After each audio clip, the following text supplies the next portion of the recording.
বগুড়া জেলা দইয়ের জন্য বিখ্যাত, এটা সব জেলার মানুষই জানেন। তবে সব জেলার মানুষেরই বগুড়ার দই খাওয়া হয়ে ওঠে না। দুই একজন যদি খেয়েও থাকেন, সবার পক্ষেই খাওয়া সম্ভব হয় না, কারণ বগুড়া তো সব জেলার পাশের জেলা নয় যে ইচ্ছা করলেই খেতে পারবেন। তবে বাংলাদেশের সব জেলাতেই বগুড়ার দই সাপ্লাই দেওয়া হয়। যারা খেয়েছেন তারা তো জানেন বগুড়ার দই কেমন সুস্বাদু, আর যারা খাননি আজকের ভিডিওটা শুধুমাত্র তাদের জন্য।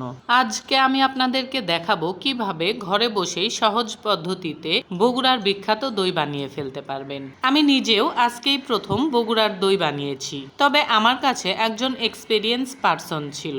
সে দই বানানোর একজন দক্ষ কারিগর, তাকে পাশে দাঁড়িয়ে রেখেই আমি দইটা বানিয়ে নিয়েছি। তো চলুন দেরি না করে আপনাদের সঙ্গে দই বানানোর পদ্ধতিটা শেয়ার করি। প্রথমে আমি একটা পাত্রে 1.5 কেজি পরিমাণ দুধ নিয়ে নিয়েছি।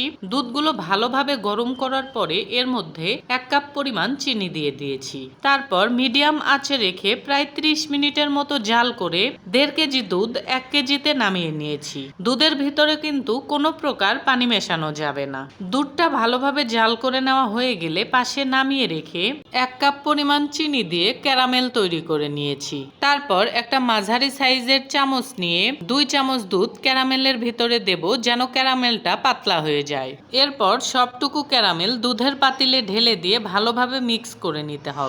চুলার কাজ শেষ, এখন দই জমানোর ব্যবস্থা করতে হবে। দই জমানোর জন্য চেষ্টা করবেন মাটির পাত্র নেওয়ার, আর কোনো কারণে যদি মাটির পাত্র না নিতে পারেন তাহলে কাচের পাত্র ব্যবহার করবেন। যাই হোক, দই জমানোর জন্য পুরাতন দই লাগে, এটাকে বলা হয় দইয়ের চারা। আর দইয়ের চারা হিসাবে কিন্তু অবশ্যই বগুড়ার দইটাই ব্যবহার করতে হবে। এরপর একটা মাটির পাত্রে বেশ কিছুটা দইয়ের চারা নিয়ে ভালোভাবে ফেটিয়ে নিতে হবে। অনেকক্ষণ সময় নিয়ে ফেটিয়ে নিতে হবে, যেন চারাগুলো দানা দানা না থাকে। চারাগুলো ভালোভাবে ফেটিয়ে নেওয়া হয়ে গেলে সামান্য একটু চারা তুলে রেখে বাকি সবটুকু চারা দুধের মধ্যে দিয়ে ভালোভাবে মিশিয়ে নিতে হবে। আমি প্রায় 15 মিনিটের মতো সময় নিয়ে দুধের সঙ্গে চারাগুলো ভালোভাবে মিশিয়ে নিয়েছি। এখন অনেকেই চিন্তা করতে পারেন যে বগুড়ার দইয়ের চারা কোথায় পাবেন। বগুড়ার দই মোটামুটি সব জেলাতেই সাপ্লাই দেওয়া হয়। যে কোনো একটা দোকান থেকে চারার জন্য মাত্র 1 কাপ দই কিনলেই হয়ে যাবে। দুধ এবং চারা ভালোভাবে মেশানো হয়ে গেলে দই জমানোর পাত্র প্রস্তুত করতে হবে। আমি প্রথমেই যে একটু চারা তুলে রেখেছিলাম সেই চারাটা দই জমতে দেওয়ার পাত্রে ভালোভাবে প্রলেপ দিয়ে দিয়েছি। এজন্য প্রতিটি পাত্রে 1 চা চামচ দইয়ের চারা দিলেই হয়ে যাবে। দইয়ের পাত্র প্রস্তুত করা হয়ে গেছে। এখন আমি তৈরি করে রাখা দুধগুলো পাত্রের মধ্যে ঢেলে দেব। সবটুকু দুধ একটা মাটির বড় পাত্রে হয়ে যেত। মোটামুটি বড় পাত্র আমার কাছে ছিল, কিন্তু আমি অতিরিক্ত করে কোনোটাতেই দেইনি। মাঝামাঝি করে 2টা পাত্রে দিয়ে দিয়েছি, যেন ঢেকে দেওয়ার সময় দুধগুলো পড়ে না যায়। দুধগুলো পাত্রে ঢেলে নেওয়া হয়ে গেছে।